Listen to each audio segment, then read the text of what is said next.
listen, Joe. Look at what you made me do. I hit the head pin too fast, and now I got a split. I got a 7-10 split. Okay, Bobby, I'm sorry. Well, you should be. Bobby, are you real? What do you mean, am I real? That night, what happened? Wait a minute. I got something more important to do. Oh, too much outside spin, so she goes into the gutter. I gotta work on that, Joe. Hey, Terry, we're down by 2. It can cost us a match. Bobby, who are you talking to? Oh, a guy by the name of Terry. He's my partner tonight. We're bowling against 2 guys who are really great. Bobby, listen to me. The truth is, I'm even better than either of those 2 guys. But Terry's a little weak, you know? I'd give anything for a new partner. Wait a minute. Joe? Is that why you're here? What are you saying? Is it what you wanted? More than anything in the world? No. I'm just here because I'm looking for you. That means you can leave, huh? I guess so. Are you sure? Could you just get up from that bench and walk to the door? Could you? Try it. Sure. Look, I can do it. Oh. Do you mean you can't? No. I can't. Why not, Bobby? Because maybe I really don't want to.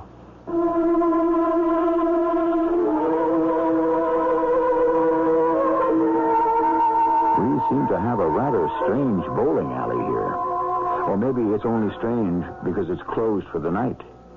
Maybe all bowling alleys are strange when they're closed for the night.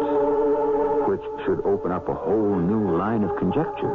What happens on golf courses, in ballparks, concert halls, and theaters when they're closed for the night and theoretically empty?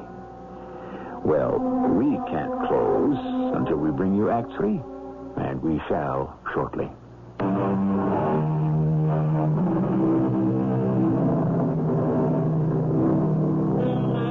Where lies the land to which our ship must go? Far ahead, that's all we ever know. Whither are we drifting? Where are we bound? There is a place of heart's desire. Call it paradise, call it heaven, and perhaps some of us will make it there. Evidently, a gentleman named Bobby Clover has already arrived. Bobby, what happened? Wait, I have to roll. That should put us back in the lead. You know, that partner of mine's a lot of dead wood to carry around. Bobby, wait a minute now. You say you have a partner? Yeah, he's bowling in number 7, right next to us. Well, I don't see him. I don't hear him. You don't? Well, I see you. I hear you. I hear your ball when it rolls down the alley, but that's all. That's all? This place is so crowded, so noisy, I can hardly hear myself think. Now, Bobby, what's going on? What's going on? With what? With everything. Now, I remember the last time I saw you, just before the guy closed up for the night. You know, Fred? Fred? Fred, the manager. I don't know any Fred. I guess I lost him. You lost him? Yeah, you start losing people from the other place. What other place, Bobby? The other place, where you used to be. They start dropping out of your mind. I guess the more unimportant people fall away first. Now, you do remember me, though. Oh, you? Joe? Oh, sure. Yeah, and, Henrietta? Henrietta.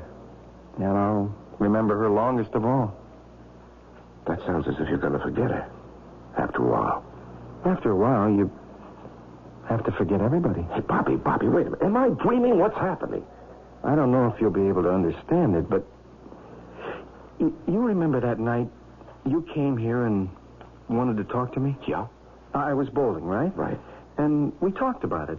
I said to you, this is what I live for. Yeah, I remember. And I said, what I really want, I could never have. And you asked, why not? And I answered, I said, I just want to spend the rest of my life bowling. Just bowling. Yeah, so? So I meant it. Did you ever get to say anything that just expressed everything that mattered to you? It's like you reduced your whole life to one complete statement. Did you? No. Well, I did. And no sooner had I done it when I felt something happen inside me. Like what? It was like a sudden warm current that runs through your blood. Maybe I kind of blacked out for a minute, but then suddenly I was bowling again. Here. Right here. And I've been bowling ever since. Bobby, I'm going to ask you what might sound like a crazy question. Are you dead? Well, to tell you the truth, Joe, I don't know. All I know is I'm doing what I always wanted to do. Bowl. You don't want to go home to Henrietta? Henrietta? Your wife. Well, I know she's my wife, but I can't make her happy. Bobby, she loves you. She misses you. After a while, she'll forget me, and it'll be for the best. But you had a great job. You could go places. A job? Did I have a job? Now, you know you had a job. Yeah, I guess I did. I'm forgetting. Help me remember. Do you remember you worked for Morley and Soames? Oh, yeah. Right. Millicent Soames. Yeah, she took it over when her husband died. Frosty dame, too. Well, when I first came there, something bothered me. You see, we have some old dead files nobody ever looks through, and by mistake, I guess I put an envelope with $40,000 worth of bearer bonds in those dead files. $40,000? I was afraid that old lady Soames would think I stole them. I wanted to come back and tell her, but it was too late. Why? Why do you say it's too late? Everything fades away except what you really want to do. How does it happen? I'm able to see you, Bobby, and hear you. How was I able to find you? Because, well, I guess you wanted to find me more than anything else in the whole world. After all, you love your sister and you want her to be happy, but the only way you can make her happy is to tell her to forget me. Now, listen, Bobby. And you forget me, too. Goodbye, Joe. Now, Bobby. Bobby? Bobby, where are you? Where did you go?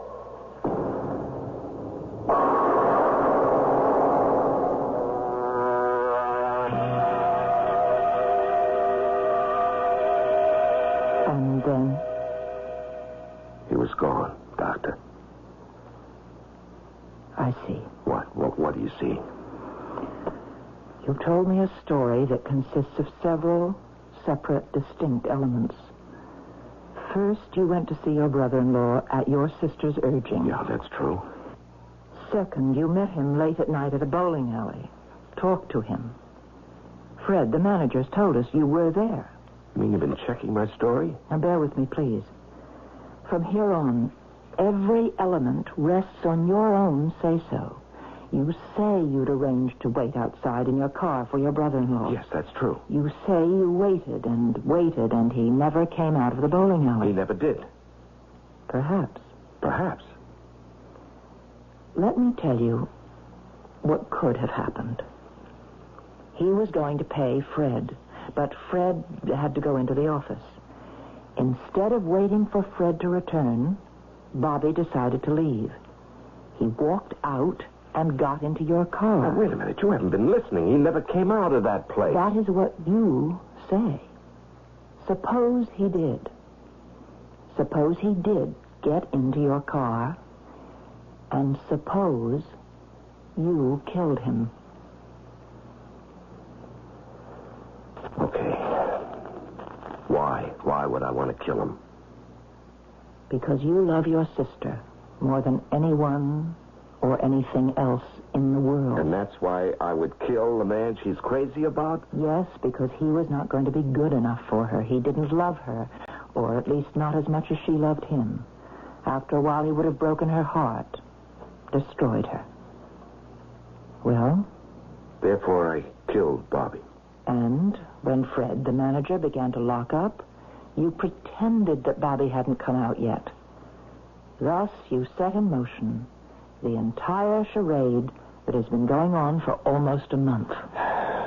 And this is what you infer from what I've been telling you? Yes. Well, it isn't so. I've stated the truth. I'm sure that by now you believe it is the truth. Have you reported any of this to my superior officers? No. Do you intend to? I have a clear-cut duty. You intend to accuse me of murder? I think you have told me a story which points very strongly in that direction. Well, suppose you're wrong. What happens to my reputation? Now, Doctor, I've been watching you while I was talking about how Bobby Clover was bowling. And you have the same look in your eyes he has in his. I think you're just as hooked as he is. What does this have to do with... You think I'm crazy. That is an extremely dangerous and misleading word. I think you're not quite sane. Oh, yeah? Why? Consider your basic premise. Bobby Clover expresses a desire to spend the rest of his life bowling. Therefore, suddenly, somehow, he's transplanted or transmuted into another world where he may indulge this passion forever. And that is why I'm nuts, huh? That's another unfortunate word. Yeah, but it tells a story. You know, I learned something from Bobby you didn't. And what was that? I knew how badly I wanted to find him, and I realized how badly he wanted to just bowl for the rest of his life. So I learned that if you want something badly enough, you get it. Oh, if that were true, there would be no frustration in the world. Well, wanting it badly means wanting it completely. It's the kind of want that exists in very few people. It's just too strong, too overpowering. Is that how you feel about bowling, Doctor? I said before I could see it in your eyes. It's my weakness. Yes. I love to bowl. I can lose myself. Are you game for a test? What sort of test? Let's go down to the bowling alley tonight. Oh? Why? I'll tell you when we get there. Hey there, Lieutenant. Hello, Fred. I'd like to introduce you to Dr. Underhill, Dr. Fred, the manager. How do you do? Hey, Doc. How are you? The doctor would like to bowl a few frames. Go right ahead. Hey, those are some shoes. And that ball. Doc, you one of the pros on the tour? I wish I were. Oh, you're on number 7. Best lane in the house. Thank you.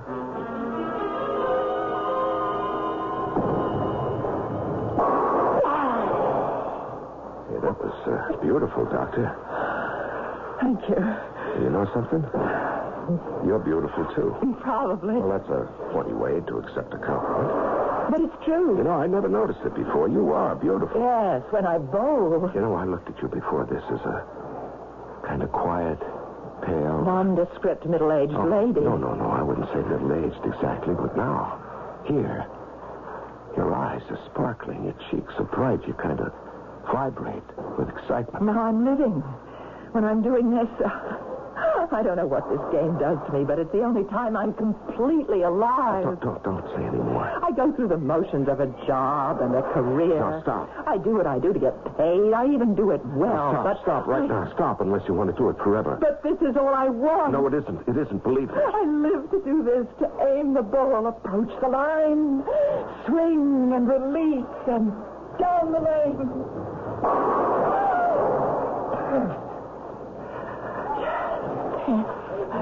Just this. No. If I could only spend the rest of my life doing this. Oh, Doctor.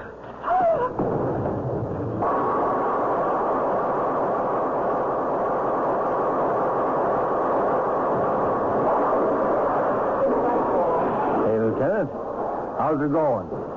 Hey. Where's the doctor? The doctor. Yeah. What happened to the doctor? I guess she left. Well, didn't she come in here with you? Yeah, but that doesn't mean she was going to leave here with me. Oh, I get it. Well, you know how dames are. You win some, you lose some. Yeah, that's right. Right, Fred. Yeah. Good night, Lieutenant.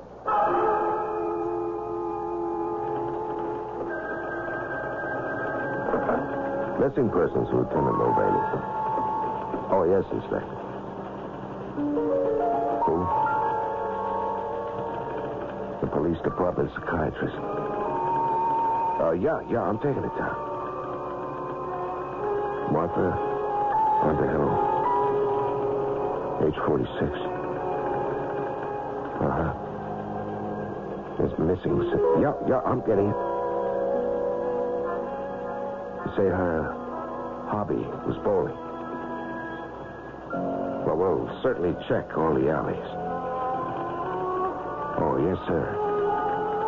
Yes, sir, you can depend on me to make the most thorough and intensive search.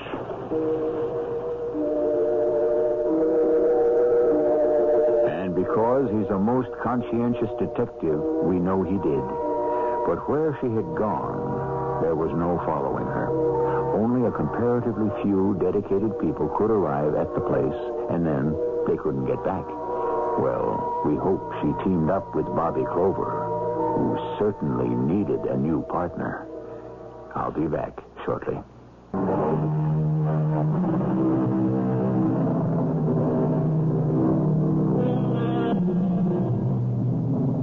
Is it possible that a person whose entire being can focus and concentrate on a desired result can actually harness a unique cosmic force and simply make it happen? Whether or not you approve of, or even believe in it, the fact remains that millions of people devoutly do. On the other hand, Lieutenant Mulvaney might have murdered his brother-in-law and then discovered that he would also have to kill the doctor to cover his tracks. Which version is true? It's not for us to say. Our job is to provide you with choices, options, and food for thought. Our cast included Larry Haynes, Marion Seldes, Catherine Byers, and Bob Caliban. The entire production was under the direction of Hyman Brown. This is E.G. Marshall inviting you to return to our Mystery Theater for another adventure in the macabre. Until next time, pleasant dreams.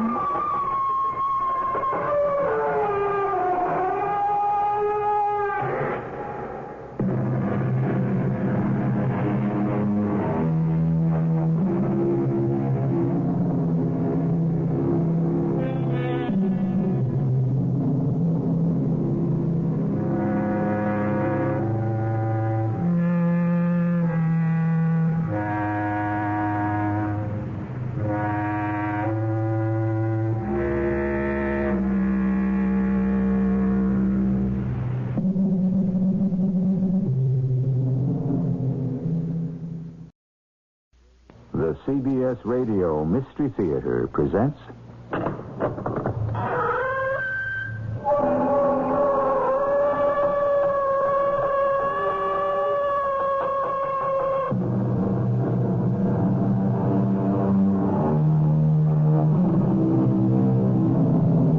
Come in. Welcome. I'm E.G. Marshall. Without a doubt, love is one of the most powerful of human emotions, yet the least explainable. So much has been claimed for love, that it makes the world go round, that it conquers all, that it is blind, and so forth. What if love were not merely an emotion, but a manifestation of the Spirit?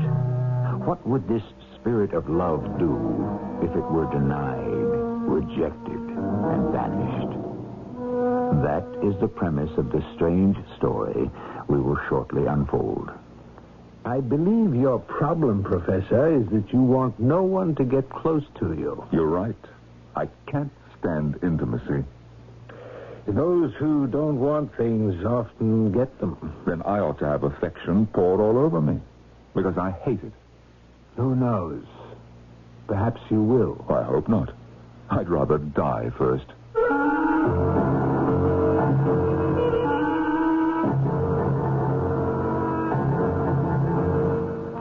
Our mystery drama, Shadow of Love, adapted from a story by Robert Hitchens, was written especially for the Mystery Theater by James Agate Jr.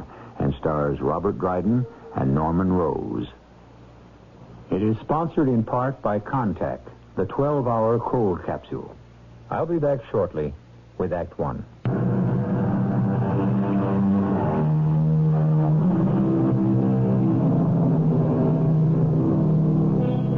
Is love just a feeling, or could it be a real being?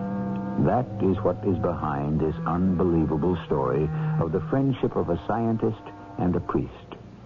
People who knew them both often wondered what these two had in common. One was all skeptic, and the other all faith. Let us hear from the latter, Father Xavier Murchison. Professor Gildea was not one of my parishioners. My parish is way downtown. The people are poor. On weekdays, the basement of St. Saviour's is a recreation hall welcoming the kids of the Lower East Side. The professor lived on the Upper East Side. But what a lonely fellow he was. His own doing, of course. A brilliant scientist lecturing everywhere, but who avoided human, personal contact of any intimate nature. Gildea was the only man I've ever met who disliked love or any form of affection. It repelled him. At any rate, how we met, it was at one of his lectures. Professor Gildea? Yes? Oh, I see you're a priest. I should have said yes, Father, since you were kind enough to call me Professor without knowing what I profess. I had to come backstage to tell you how very much I enjoyed what you said tonight. Really? I shouldn't have thought we scientific doubting Thomases had much in common with a man who has blind faith. Oh, not blind, Professor. We have faith because our eyes have been opened, just as St. Thomas were. You intrigue me, Father. Would you like to have dinner with me one day next week at my place? I'm flattered that I would interest the scientific mind. But don't be. It's not personal, Father. I've spent a lifetime investigating. How can I overlook religion? How about dinner, say, next Sunday? I'm preaching the evening service at our church downtown. Well, come afterwards. I'll write down the address on Fifth Avenue. I'm right opposite Central Park. I never got your name, Father. Xavier Murchison. We became friends. Certainly an unholy alliance. I think I pitied Gildea, this hard-working, eminently successful man of the big brain who never wanted anyone to help him. Friends? Oh, they're few and far between. Well, that's because you don't like people. Very few. In fact, none. I realize that straight off. You want no one to get close to you. You're right, Father. I cannot stand intimacy. It's interesting that you want so very little out of life. It's my bed. I made it and I lie on it. Those who don't want things often get them, while those who spend a lifetime searching for something generally don't. Then I ought to have affection poured all over me, because I hate it. Perhaps someday you will. I hope not. I'd rather die first. A prophetic statement. But at the time, how did I know? How could I? And then it began. The events that changed Gildea's life completely. One Sunday, I arrived for our weekly dinner early. Pitting, the professor's assistant and houseman, let me in. Oh, good evening, Father Murchison. Evening, Pitting. Professor home? No, not yet, Father. He's been out all day, and a late appointment with his publishers. His first 2 books sold so well, they're asking for another. Well, I'd say that was good news. Hello there, Pitting. Did Father Murchison arrive? Ah, there you are. I'm sorry I was detained. Pitting, dinner in half an hour and drinks right now in the library. Very good, sir. Oh, and Pitting, how is Napoleon today? Oh, very well, sir, I believe. I removed the cover from his cage. I believe you forgot, sir, when you left early this morning. I did not forget. When I want that parrot uncovered, I shall do so myself. There is a reason for what I do. I would thank you kindly not to undo what I have done without asking me first. This extraordinary outburst about the uncovering of a parrot was the first sign of many to come, which, but I don't want to get ahead of my story. Pitting brought the drinks into the study, quickly covered the parrot, and disappeared. I suppose I was a bit heavy-handed, wasn't I? I apologize for the brouhaha about Napoleon, but I had my reasons for wanting him kept covered. You've had this parrot a long time? I was making a study of the imitative powers of birds a while back, and I never got rid of him. But for reasons of my own, right now I want him shut up in darkness. Father, do you think that I'm an attractive man? Well, bless me, I don't know. I mean, do you think that there's anything about me which might draw a human being or an animal irresistibly to me? Whether you desire it or not? Definitely if I did not desire it. I imagine it would be very disagreeable to be liked, to be run after by anybody one objected to. Or by anything. Oh, that's horrible. What are you saying, Professor Gildea? Father Murchison, I have no one I can tell this to, so... Well, shall we say that you're elected? How much time do we have before dinner? Enough. Come with me out the front door. Now, as you can see, my house faces Central Park.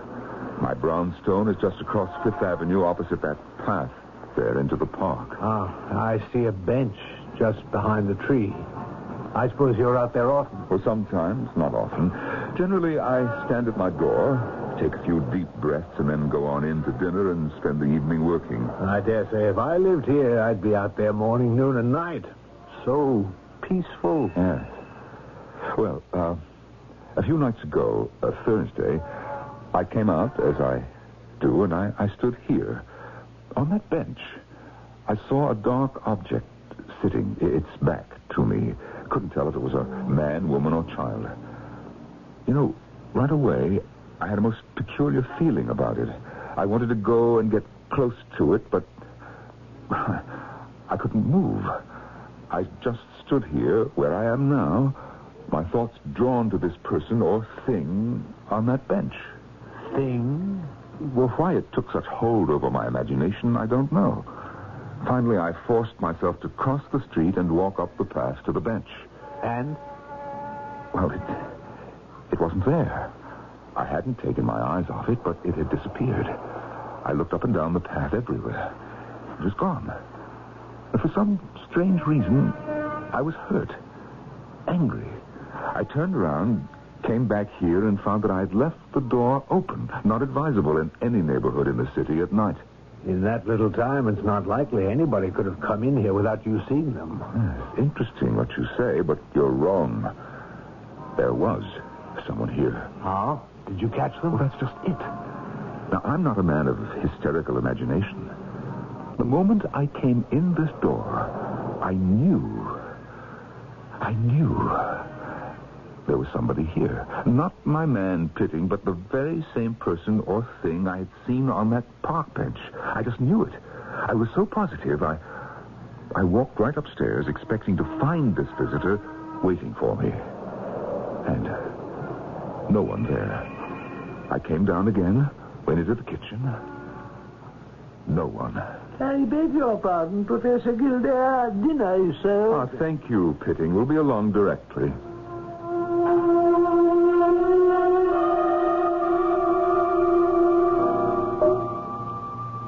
A delicious meal, Professor. Thank you. Now, I'm anxious to hear more. Yes, well, that night I went to bed, slept well, but when I arose the next morning, I knew the presence was still in this house. You didn't see it, but you knew it. Mental sensation. I knew it was here. I went to my study. I worked hard. I had lunch. At 2:00, I was due at a lecture. I left the house, and suddenly I was aware I was alone. The thing had not followed me into the street. That evening when I came home, it was still here. I sensed it was very attentive to me, concerned. And by the time I got up to go to bed, I realized what the presence was up to. What was it? It was personally interested in me. You felt that? Oh, yes. Yes, it was fond or becoming fond of me.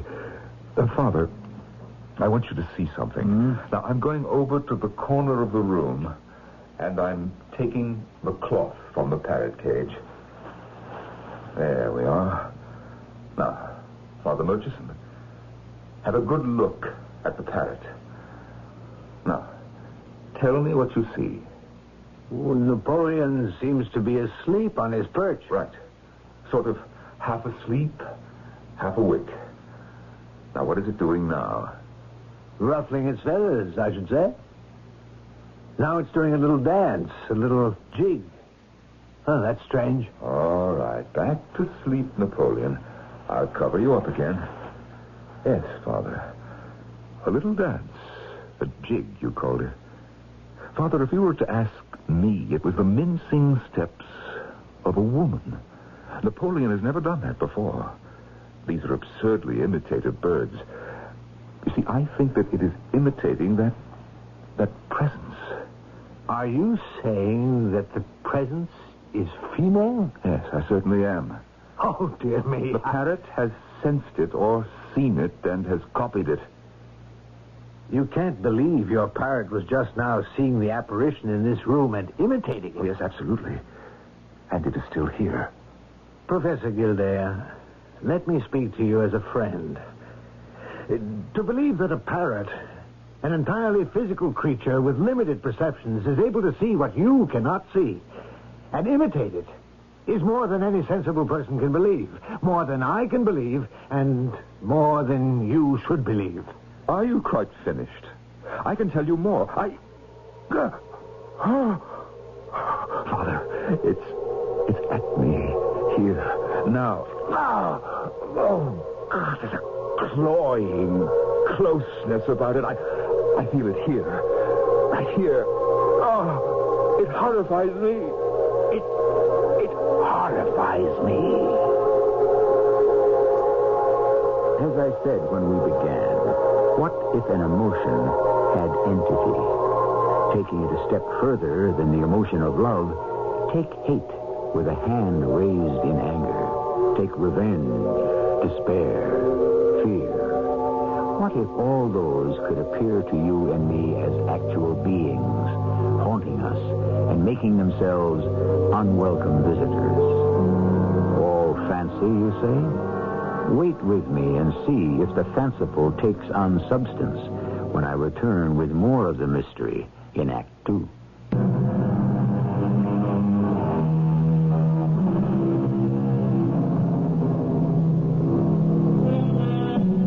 Professor Gildea, famed scientist, within 1 inch of receiving the highest accolades of the scientific community, had one great failing. He was either unwilling or unable to let any person come close to him. That extraordinary mortal, the self-sufficient man. Then, one day, a presence invaded his home. An invisible, loving creature. And after that, the professor was never the same again. His friend, the priest, Father Xavier Murchison, takes up the story. Although his doctor gave Professor Gildea a clean bill of health, I persuaded him to take a week off, cancel whatever speaking engagements he might have, and put the laboratory and his own home out of his thoughts. He went up the coast. After a week, I got a card from him posted from the Cape, telling me what train was bringing him home. Ah, Father Murchison. I didn't expect to see you here at the station. What a nice surprise. Well, I didn't expect it myself, but as it happened, I had to visit a sick person right in the neighborhood this afternoon, so I thought I'd chance it. Yes, to see if I was still a sick person, huh? Are you? No, I don't think so. A week on the Cape, the sea air, you looked just fine. Did you have good weather? Yes, perfect, glorious. You quite alone up there? Do you mean was I pursued by my ghost? No. No, I wasn't, thank heavens. Quite alone. The beach, the seagulls, the sea, my only companions. Ah, I've never seen you look better. I never felt better. Not a care in the world. Father, what am I kidding myself for? I'm terribly anxious to find out if that thing is still in my house. Oh, you've seen the last of it, I'm sure. I have had it, and now we'll see. A taxi.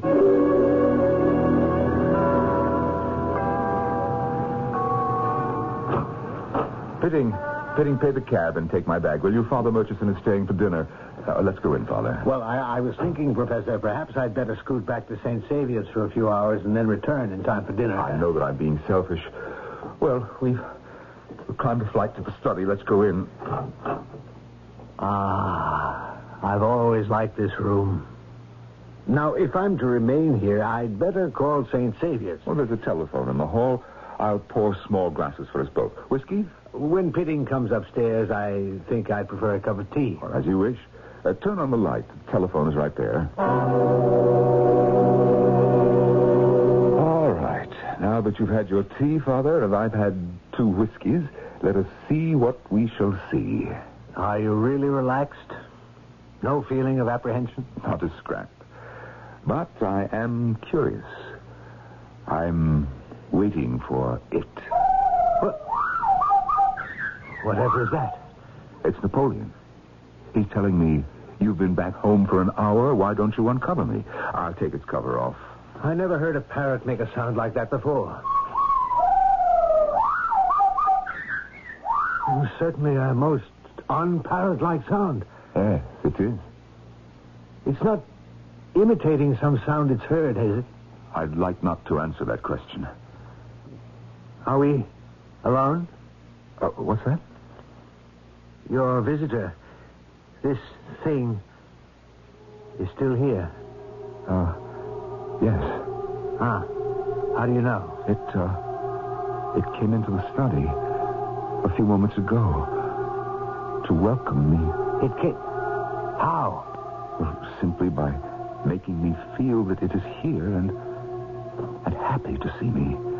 I'm amazed. Oh, Father, I wish I could make you believe that there is an intruder in this room. You know, there are doctors who specialize in these things. You might consider... Father, please. The scientific mind deals in proof positive. If within the next few weeks, no days, I cannot come up with the proof that some unknown being is actually here, I'll let you take me to any doctor you like. You see, I cannot go on like this. So I shall just have to reconcile myself to your opinion, Father. My opinion? Yes, that I am suffering from an absurd delusion. Well, the way you talk about this presence is so convincing that I... Still, in the doctrines that I subscribe to, a mysterious presence... A cloying, horrible, suffocating presence. I know of nothing, written or implied, to account for such a thing. So, naturally, my dear friend, I doubt everything, all of this, must be in your mind.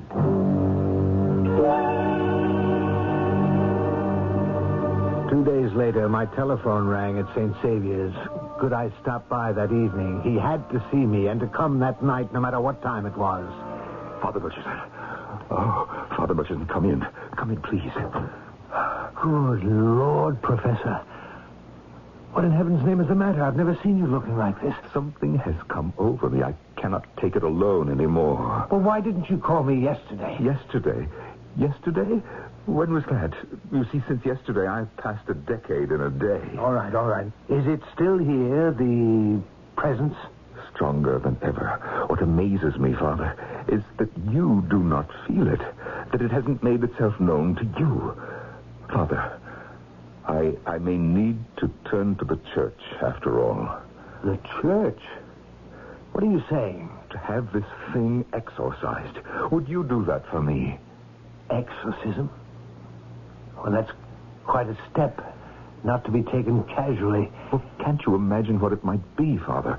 Now, look about this room. What do you see? What do I see? Nothing unusual? It's not right in front of me, is it? No.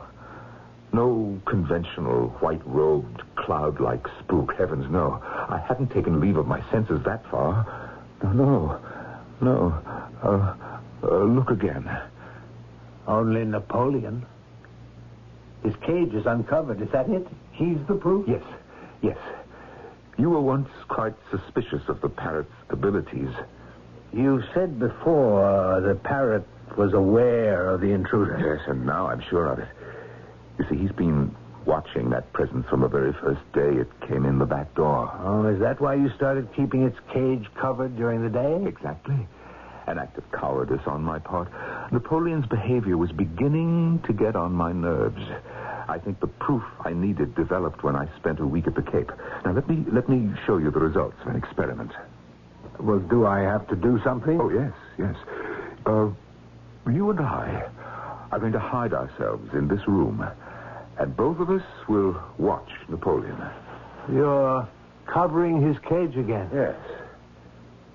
Now, when we're quite hidden from him, I'll pull this long string I've attached to the cloth and remove it. And the, whatever you call it, will reveal itself? I'll stake my reputation on it. How strongly have you felt its presence? In the last 2 days? Tremendously. It is always watching me. It is here now. And what is the most destroying to me is that the damned thing oozes love. It creeps over me. It crawls.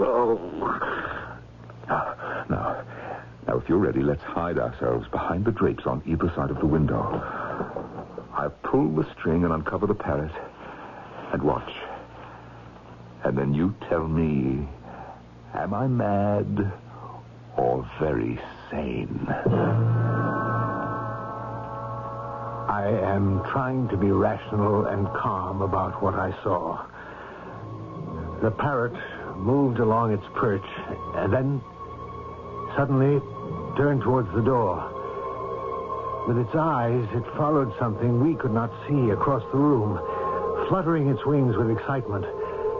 Whatever it was, it came nearer and nearer to the cage. The parrot then put its head through the bars, stretching it as if asking to be scratched. I can almost swear I saw a white finger pushing at the feathers on its head. Something was stroking the top of the parrot's head. And it started making that unearthly sound.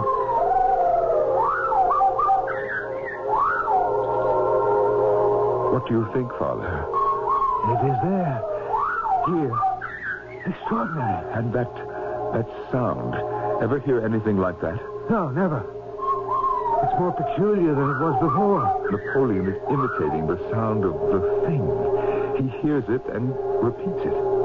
What is so exhausting to me is that this thing is not evil or frightening, just the reverse. The thing admires me, desires me, it loves me. That's what I cannot stand. Has it occurred to you that it may be the voice of someone who has been here while you were away? All right, let us see. We'll soon find out. It's late, but I have to know. Pitting, will you come up to my study, please?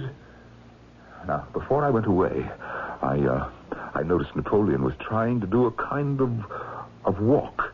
And then when I got back, you remember that cry, like the one we just heard? Oh, yes, Pitting. I'm sorry about the hour. Pitting, while I was out of town, did anyone come into this room? No, certainly not, sir. Except the cleaning lady, the maid, and myself. Yes, and the bird. Has it been here in its cage the whole time? Oh, yes, sir. Have you noticed the parrot talking lately in a, well, shall we say, rather peculiar, disagreeable voice? Yes, sir. A soft sing-song like. Yes. Well, since when? Well, since you went away, sir. He's always at it. There. You see, Father. Oh, yes, Pitting, that's all. Thank you. Father, is that proof enough for you? Believe me, there is no trick to this cloying, loving creature. It is here. Oh, no. No parrot speaks in a voice it has not heard. But we hear nothing. Nor do we see anything. But Napoleon does. You saw how it was holding its head through the bars to be scratched. Yes, it seemed to be doing that. It was doing that. I beg your pardon, sir, but as long as you were up, this message came for you, and I neglected to call it to your attention. Well, a message? Thank you. They've got to be joking. Another lecture. 1 week from today in Washington. I seem to have made a commitment 6 months ago. Well, I can't do it. I'll have to cancel. I'll call them in the morning. I'll tell them it's impossible. I could no more lecture in the state I'm in than the man in the moon. Oh, Father, help me. What can I do? Help me.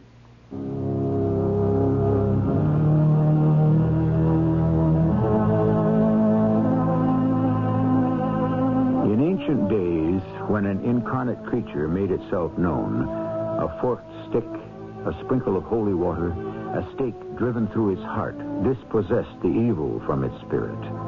But how to rid a man of what he cannot see?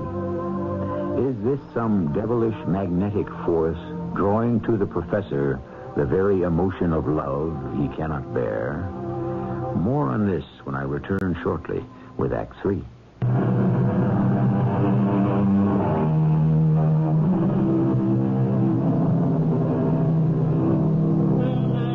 Father Xavier Murchison found it indeed difficult to believe what his eyes saw and his ears heard.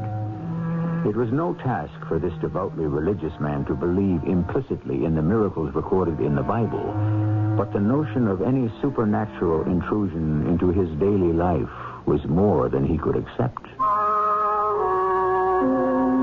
Nor could I believe that the professor was being punished for his lack of humanity, his deficiency, or, let's say, inability to love or be loved, and so was obliged to endure the affection of some supernatural thing. I prayed for him, and the following day, as soon as my church duties were in order, I went round to see him. What time is it, Father? A little after 6. What has become of Pitting? He has left my service. What? Left you? He doesn't work here anymore? Left at noon. May I ask why? It was all part of this dreadful business. Last night, I felt it. I actually felt it. The thing. As I was going up to bed, I felt something moving along by my side, and then it nestled up against me. Good Lord. It seemed just like a real human being, but I couldn't see it. 3 times I felt this gentle and yet determined push against me, as if to coax me and to attract my attention. I could hardly breathe. At the top of the landing, it did it again, squeezing me with loathsome, sickening tenderness against my side. Oh, help! I stood there, screaming, and finally Pitting appeared. You called, sir? Where were you? You heard me call. Couldn't you get here any quicker? I came, sir, as quickly as I could. Is anything the matter? Everything's the matter. You see, I'm being pursued. Can't you see it? Can't you understand? Take it away from me. Get this thing away from me. Oh, what, sir? Get what away from you? You insensitive machine. Can't you see it?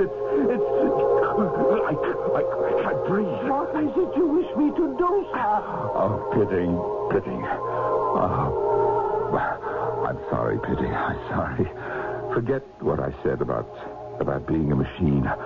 You see, I didn't mean it. I'm upset. It's nerves. It's all nerves. You see, this thing. Will that be all, sir? No, don't go. Stay with me. Don't leave me alone.